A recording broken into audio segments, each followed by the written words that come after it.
Buenos días, amada iglesia, ¿cómo están? Espero que todos estén bien, que el Señor les tenga con bien. Para mí es un placer estar de nuevo con ustedes, estudiando el libro de Hebreos. Vamos a continuar, perdón, con el capítulo 6. Así que vamos a entregar ese tiempo al Señor para que Él sea hablándonos, que sea Él enseñándonos a través de su palabra. Oremos, mis hermanos. Gracias te damos, Señor, por tu palabra. Te damos las gracias porque nos permites em, aprender, Señor, acerca de lo que tú traes en este estudio tan lindo, Señor, y que este día vamos a hablar acerca de cómo tú fortaleces a tu pueblo mediante tus promesas en tu palabra, Señor. Danos entendimiento, Espíritu Santo, te pedimos que seas tú hablando en nuestras vidas, que esto no sea solamente mero conocimiento que se quede en nuestros cerebros, Señor, en nuestras mentes, sino que este conocimiento pueda transformar la manera en que actuamos, hablamos y vivimos. Te bendecimos y te adoramos, Señor, en el nombre de Cristo Jesús. Amén. Mis amados hermanos, ¿verdad? El tema general del capítulo 6 es acerca de esta perseverancia firme en la fe y una advertencia en contra de la apostasía. Y también nos da un fundamento acerca de la esperanza de las promesas de Dios. Y eso es lo que vamos a hablar en esta mañana, ¿verdad? Anteriormente, del versículo 1 al 12, el autor de Hebreos nos da una exhortación a dejar las enseñanzas básicas del Evangelio y avanzar entonces hacia la madurez espiritual. Y luego nos presenta una advertencia seria sobre el peligro de retroceder en la fe.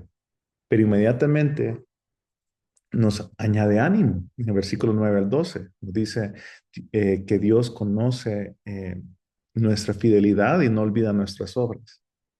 Y esta tensión entre advertencia y consuelo, entonces prepara el terreno para la figura central, ¿sí? De este ejemplo central que nos da en Abraham como ejemplo de una fe paciente.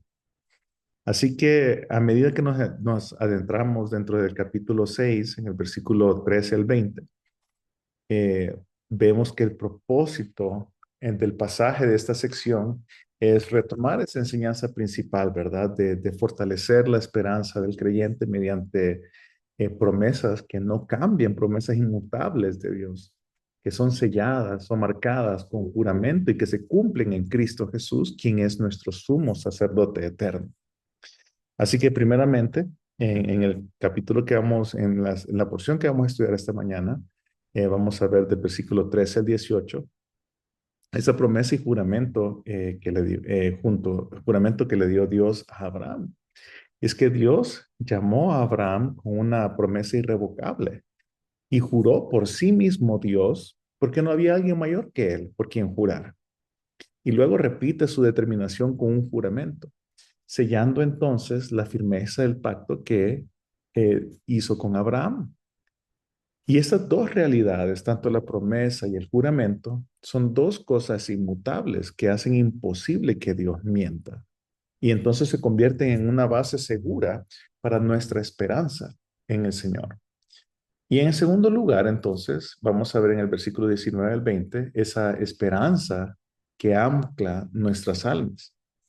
En Hebreos 6:19 se nos presenta esta esperanza como un ancla del alma que es firme y es segura y que tiene acceso al lugar santísimo detrás del velo donde solamente habitaba la presencia, era la morada de Dios y es un tema en el cual nos vamos a adentrar en el capítulo 8 y 9, eh, donde Cristo ya entró como un precursor, como alguien que venía antes que nosotros y según el orden de Melquisedec, como un precursor, como un representante que iba a venir ante nosotros.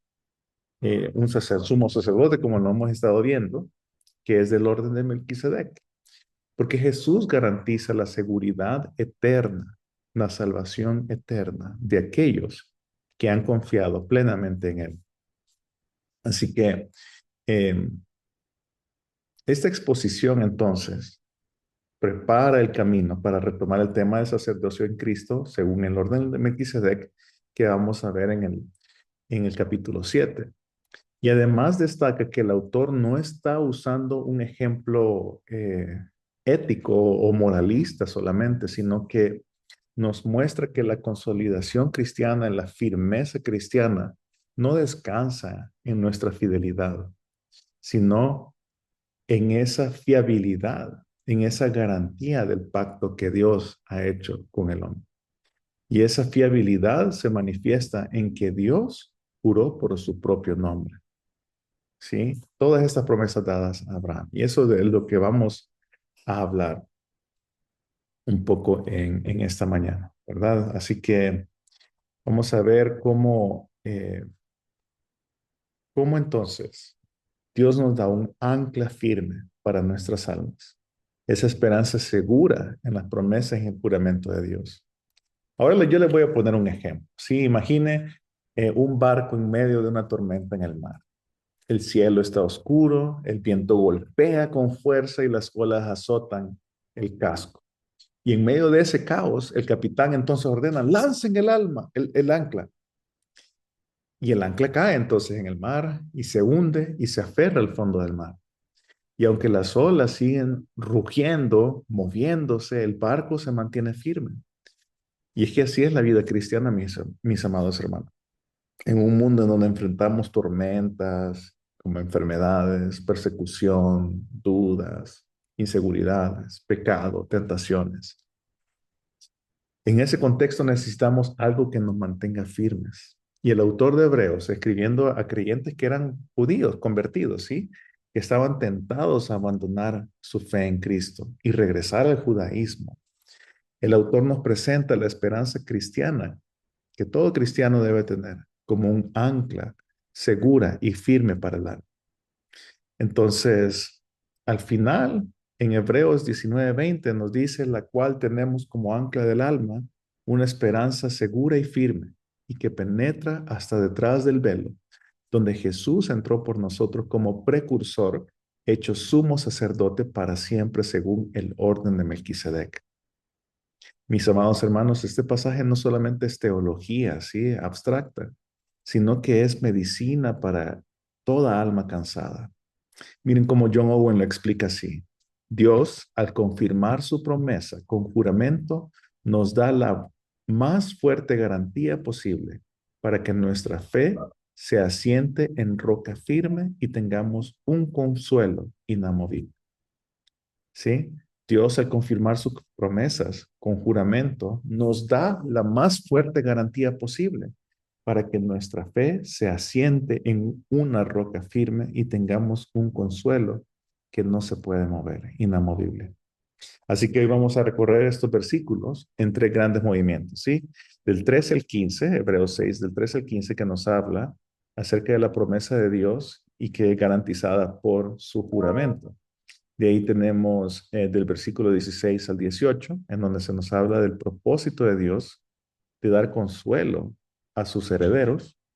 Y en el 19 al 20 es esa esperanza del creyente, ¿sí? Como un ancla firme en Cristo. Y en cada punto traeremos palabras de algunos comentaristas a través de la historia, ¿sí? Así que primeramente veamos la promesa de Dios que es garantizada por su juramento del versículo 13 al 15, pero voy a leer ahorita del 13 al 14. Dice, recuerdo que estoy leyendo en la Nueva Biblia de las Américas. Entonces vamos al 13 al 15. Dice, pues Dios hizo la promesa a Abraham y no pudiendo jurar por uno mayor, juró por él mismo, diciendo, ciertamente te bendeciré y ciertamente te multiplicaré. Y aquí el autor de Hebreos entonces nos lleva a Génesis 22. Después de que Abraham estuvo dispuesto a sacrificar a Isaac en obediencia, entonces Dios le reafirma su promesa y dice, Génesis 22, del 16 al 17, dice, y dijo, por mí mismo he jurado. Sí, por mí mismo he jurado. Y fíjense bien qué interesante que es por él mismo que Dios jura, ¿sí? Dice, entonces, por mí mismo he jurado, declara el Señor, que por cuanto has hecho esto y no me has rehusado a tu hijo, tu único, te bendeciré, de cierto te bendeciré grandemente y multiplicaré en gran manera tu descendencia como las estrellas del cielo y como la arena en la orilla del mar. y tu descendencia poseerá las puertas de sus enemigos. Pero miren algo impactante, ¿verdad? Como decíamos, Dios juró por sí mismo. Dios juró por sí mismo. Miren cómo R.C. Sproul dice, nosotros los hombres juramos por algo más grande que nosotros, para que haya testigo de nuestra veracidad. Pero Dios, al no tener a alguien más grande por quien jurar, entonces jura por sí mismo. Y eso significa que el carácter mismo de Dios está en juego en el cumplimiento de esa promesa. Por lo tanto, como Él jura por sí mismo, no puede defraudar esa promesa. John MacArthur también comenta y dice, el juramento de Dios a Abraham es la demostración más clara de la inmutabilidad de su propósito. Él ata su propósito, su propio ser, a la veracidad de esa promesa. O sea que él tiene que cumplir esa promesa porque su propio nombre está atado a ella. Entonces, eso nos demuestra que la promesa de Abraham, perdón, no es algo trivial, sino que incluye dos cosas. Primeramente, incluye una bendición. Sí, la bendición final en Cristo, la simiente de Abraham. Miren Gálatas 3:16, cómo lo menciona. Gálatas capítulo 3, versículo 16 lo menciona de la siguiente manera. Y dice, ahora bien, las promesas hechas a Abraham y a su descendencia, no dice y las descendencias, como refiriéndose a muchas, sino más bien a una, y a tu descendencia, es decir, a Cristo, a Cristo. ¿Sí? A Cristo. Entonces ven cómo la bendición final es Cristo, quien es la simiente de Abraham. Y también, entonces en segundo lugar, ¿verdad? Esta promesa de Abraham incluye primero la bendición que es en Cristo y la segunda es la multiplicación, es la descendencia física de Israel y la descendencia espiritual, todos los que creen como Abraham. Yo les invito a que ustedes puedan leer el capítulo 9 de Romanos, y en donde habla acerca de este caso. Y Pablo hace un argumento prácticamente en donde dice, bueno, de Abraham hubieron descendencias, ¿verdad? Entonces hubo una descendencia en Ismael y otra en Isaac. Pero ¿a quién bendijo Dios? No bendijo a toda la descendencia, sino que bendijo a física, ¿no? Bendijo a las que estaban dentro de su propósito. Entonces bendice a Isaac. Pero miren en Isaac hubieron dos hijos, ¿sí? Esaú, eh, Esaú y Jacob. Pero aunque ambas eran descendencias tanto de Abraham como de Isaac, que era el hijo de la promesa, Dios decide bendecir a uno de ellos, a Jacob, que estaba dentro de su propósito y así. Entonces el pueblo de Dios no era ese pueblo descendiente necesariamente naturalmente, sino que se refería a esa descendencia espiritual, todos los que creían así como Abraham. Sí, entonces de Abraham salió este pueblo, pero ahí la cuestión era la fe. La fe era lo que distinguía realmente a esa descendencia espiritual de Abraham. Miren Romanos 4:16, dice Romanos 4:16, por eso es por fe, para que esté de acuerdo con la gracia, a fin de que la promesa sea firme para toda descendencia, no solo para los que son de la ley, sino también para los que son de la fe de Abraham, quien es padre de todos nosotros. Pero miren, otro distintivo de Abraham es que él esperó con paciencia. Hebreos 6:15 dice, y así, habiendo esperado con paciencia, Abraham entonces obtuvo la promesa. Abraham recibió promesas, pero muchas tardaron en cumplirse. Esperó años por Isaac. Vivió como extranjero en la tierra prometida, sin verla plenamente entregada, y aún así creyó. Romanos 4:20 al 21 dice, sin vacilar en la fe, permítame, Romanos 4:20, 21 dice, sin embargo, respecto a la promesa de Dios, Abraham no titubeó con incredulidad, sino que se fortaleció en fe, dando gloria a Dios, estando plenamente convencido de que lo que Dios había prometido, poderoso era también para cumplir. Entonces, vemos la perseverancia de Abraham, ¿sí? La fe de Abraham no fue un destello momentáneo, sino que es una llama que perseveró, una candelita que perseveró, porque descansaba no en su capacidad de creer, sino en saber y tener la certeza de que Dios iba a cumplir fielmente lo que él había prometido. Es que la fe siempre tiene un componente de espera, mis hermanos. Vivimos en una cultura en donde queremos las cosas inmediatamente, pero las promesas de Dios no se cumplen con entrega de 24 horas o es gratis. Abraham esperó. Nosotros entonces también debemos de esperar la consumación de este reino. ¿Sí? Todas las promesas que Dios ha hecho en su palabra, Él las va a cumplir. Miren Romanos 8:25. Miren cómo dice Romanos capítulo 8, versículo 25. Dice así, pero si esperamos lo que no vemos, entonces ¿qué pasa? Con paciencia lo aguardamos, lo aguardamos. Estamos en una cultura, mis hermanos, donde queremos todas las cosas inmediatamente. Media hora o es gratis, pero las cosas en Dios no son así, ¿sí? Todo lo que Dios ha prometido, Él lo va a cumplir en su tiempo, no en el nuestro. Entonces ahora hemos visto entonces el versículo del 13 al 15, mis hermanos, del 13 al 15 de Hebreos, solo para recapitular un poquito. Hebreos 6, del 13 al 15 dice, pues cuando Dios hizo la promesa a Abraham, no pudiendo jurar por uno mayor, juró por él mismo, diciendo, ciertamente te bendeciré y ciertamente te multiplicaré. Y así, habiendo esperado con paciencia, Abraham obtuvo la promesa. ¿Sí? La promesa de ese juramento. Y Abraham vivía como viendo en que Dios iba a cumplir su palabra, y aunque algunas cosas las vio en su vida, otras cosas solamente las esperaba. Él habitaba en la tierra de Canaán, en la tierra prometida, como un extranjero en su tierra. Porque él no estaba viendo Canaán físico, no estaba viendo ese pedazo de tierra físico, estaba viendo a esa tierra prometida, a esa simiente que venía en Cristo, ¿sí? Y no lo llegó a ver a Cristo, sí, en su vida, pero creyó, estuvo seguro de que Dios iba a cumplir esa bendición que era para todas las familias de la tierra en Cristo Jesús. Entonces, ahora vamos a ir del 16 al 18, ¿sí? Vamos a ver la segunda parte, que es acerca del propósito de Dios de dar consuelo a sus herederos, ¿sí? Vamos entonces a leer.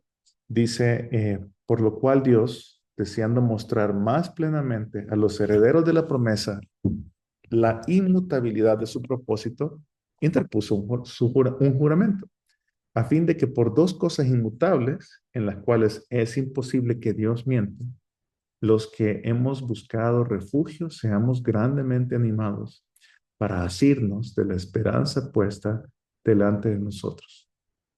Pero el versículo 16 dice, miren, porque los hombres juran por uno que es mayor a ellos mismos y para ellos un juramento dado como confirmación es el fin de toda discusión. Y esto es obvio, cuando alguien hace un juramento solemne, pone fin a la discusión. Dice un comentarista, mire, el juramento es la máxima confirmación en las relaciones humanas. El escritor de Hebreos muestra que Dios, en condescendencia, entonces adoptó este patrón humano para fortalecer nuestra confianza. ¿Sí? Nuestra confianza. Ahora, eso es el juramento en la vida humana. ¿Sí? Nosotros los hombres tenemos a jurar por alguien que es mayor a nosotros. Pero y una vez juran, ese es el fin de toda discusión, ¿verdad? No debería, o bueno, eso es lo que antes pasaba en culturas, en la historia hemos sabido que el hombre tenía palabra, hoy ya no se, ya no se toma mucho valor a ella, pero en el contexto histórico de la Biblia, un pacto, eh, un juramento solemne ponía final a cualquier discusión, ¿sí? Ahora, ¿cuál es ese propósito de Dios con eso? Vamos al 17, dice, por lo cual queriendo Dios mostrar más abundantemente a los herederos de la promesa la inmutabilidad de su propósito, interpuso un juramento. Pero ¿por qué juró Dios? ¿Sí? Como que su santa palabra no fuese suficiente, mis hermanos, pues Dios no miente, ¿verdad? Pero Él juró para darnos más abundante seguridad, mis hermanos. Dios juró no por necesidad, sino por gracia.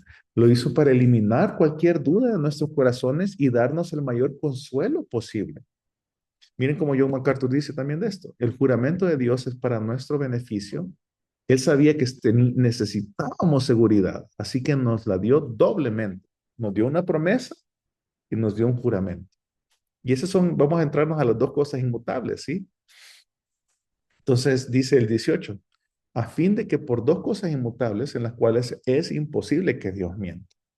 Pero ¿cuáles son esas dos cosas inmutables? Primero es la promesa y el segundo es el juramento de Dios. Y aquí en el texto usa una frase clave. Miren, los que hemos buscado refugio, los que hemos buscado refugio. ¿Y eso a qué alude? ¿Sí? Alude a las ciudades de refugio, ¿verdad? Yo les invito a que vayan a ver a Números 35, Números 35. Pero si alguien mataba a otro accidentalmente, podía huir a esas ciudades para salvar su vida del vengador de sangre. ¿Sí? Miren cómo dice Números 35:11.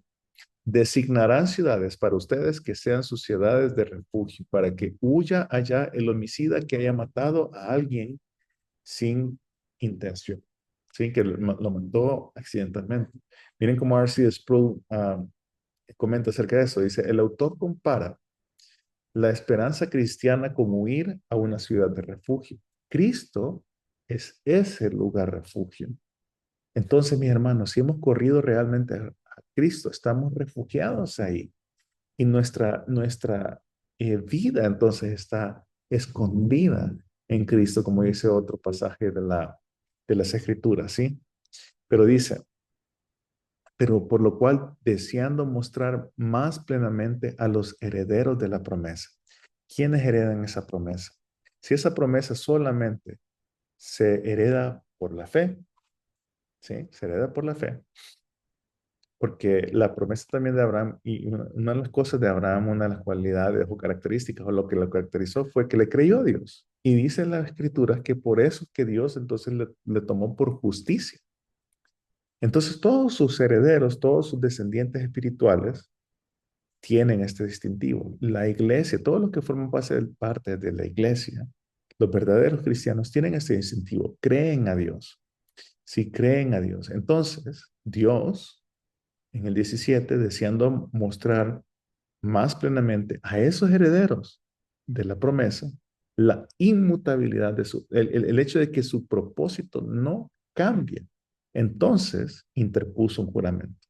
Lo hizo para que nosotros tuviésemos seguridad de que su promesa se cumple, ¿sí? De que sus promesas se cumplen. Ahora vamos al 19.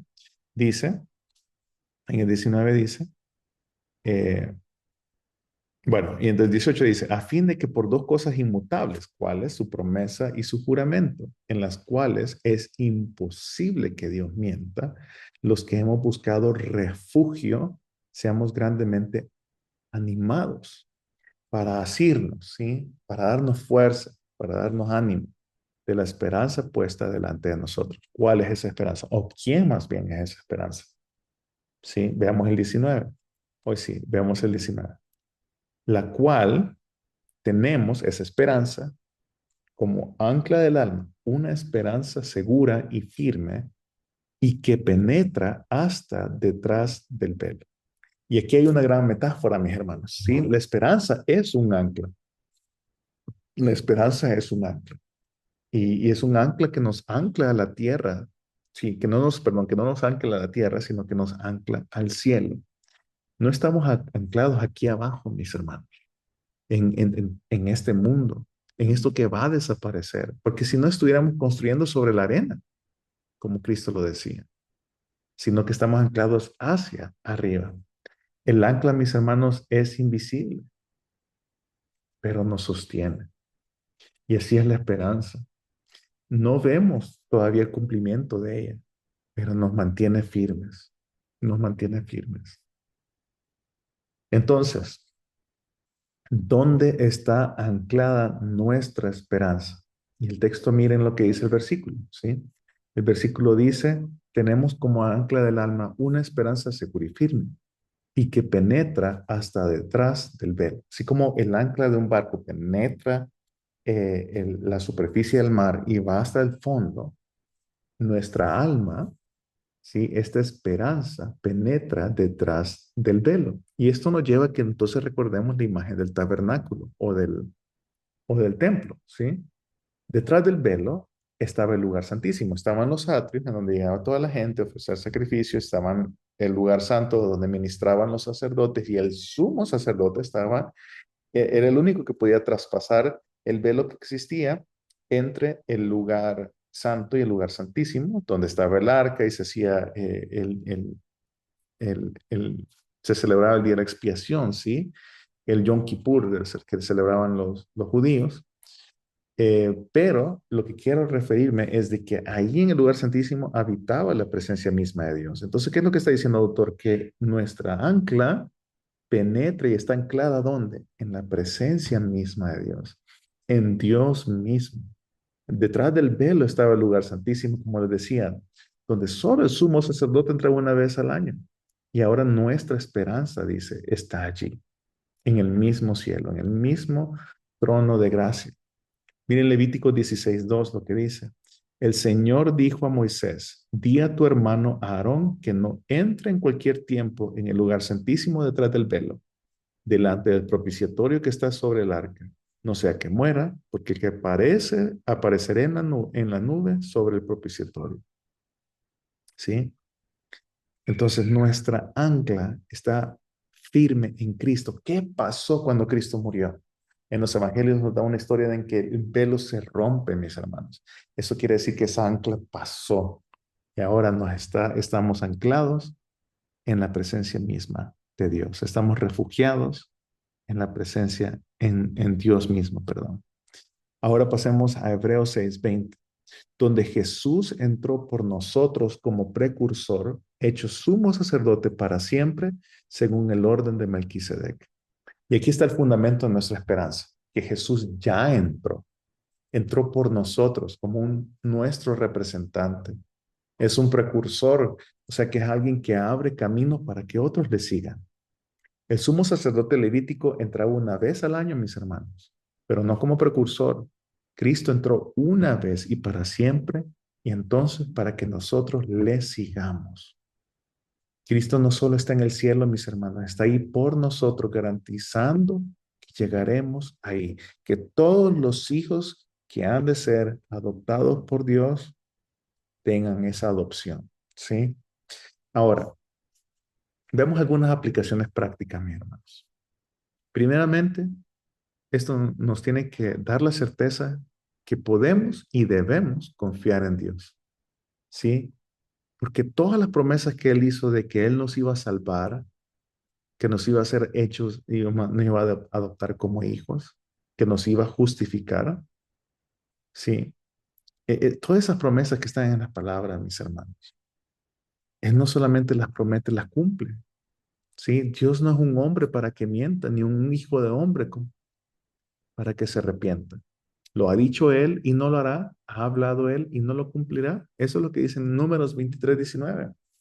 En segundo lugar, mis hermanos, ya vimos entonces, primero, debemos fiar en las promesas de Dios. En segundo lugar, debemos de permanecer firmes en la esperanza. En medio de las tormentas, tribulaciones de la vida, enfermedades, de los problemas, Cristo es esa ancla que nos sostiene.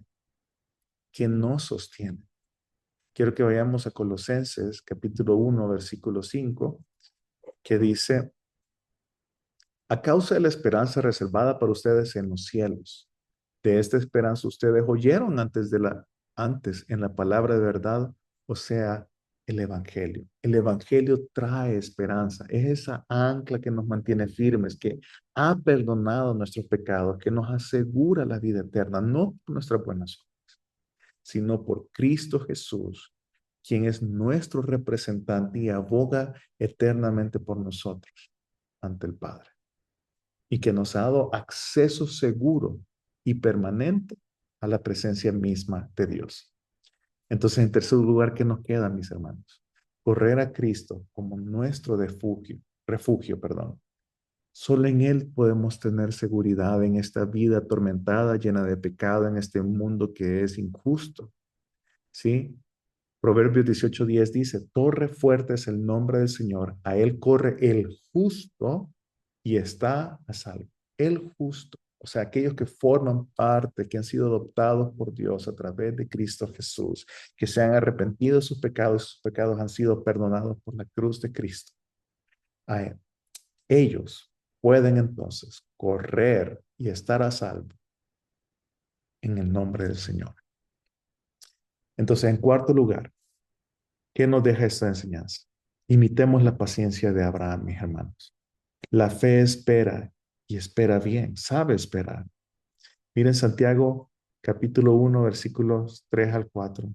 Santiago capítulo 1, versículos 3 al 4 dice, sabiendo que la prueba de su fe produce paciencia y que la paciencia tenga su perfecto resultado para que sean perfectos y completos sin que nada les falte.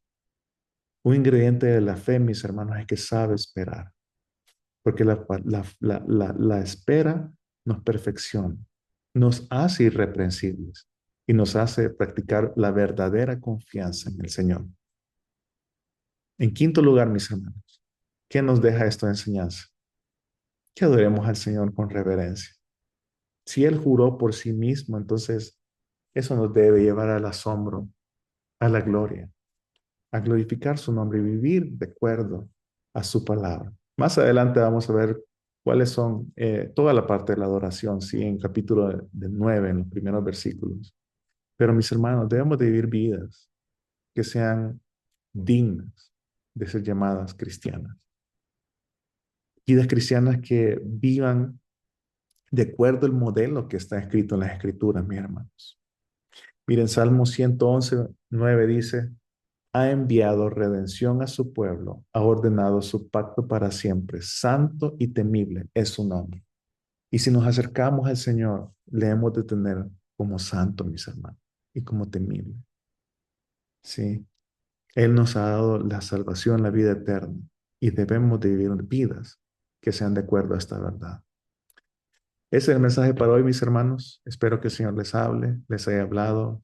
Si necesitan, porque tal vez el pasaje es muy pesado, les aconsejo que lo vuelvan a leer, que vuelvan a ver esta predicación y que sea el Espíritu Santo quien transforme nuestras vidas, que nos lleve de menos a más, mis hermanos, y que nos produzca en nosotros mayor convicción y obediencia a su palabra. Oremos, mis hermanos. Señor, te damos las gracias por tu palabra, te agradecemos porque tú nos has permitido aprender esta verdad. Señor, sabiendo que tú eres el ancla firme de nuestra alma, que tú no cambias, Señor, que tú no te mueves de acuerdo a las situaciones, que las situaciones deben de venir e irse, Señor, y que eso no define quién soy. Soy un hijo tuyo, adoptado, justificado. Permíteme, Señor, buscarte en cada día, Señor, en tu palabra. Tener una vida de oración, Señor, en donde pueda poner en práctica mi paciencia, Señor, esperando, Señor, esperando el cumplimiento de tus promesas. Gracias por la salvación que tenemos solamente a través de Cristo y porque a través de Él nosotros nos podemos acercar a ti correctamente, Señor. Te bendecimos, Señor, y te agradecemos. Gracias por esta hermosa verdad. En el nombre de Cristo Jesús oramos. Amén. Y bueno, mis hermanos, entonces nos estaremos viendo en un par de semanas, Dios mediante, si el Señor quiere. Espero que esta palabra le haya hablado a su vida y que sea el Señor haciendo la verdad en su vida. Que el Señor les bendiga, mis hermanos. Les quiero mucho. Saludos desde el Ecuador.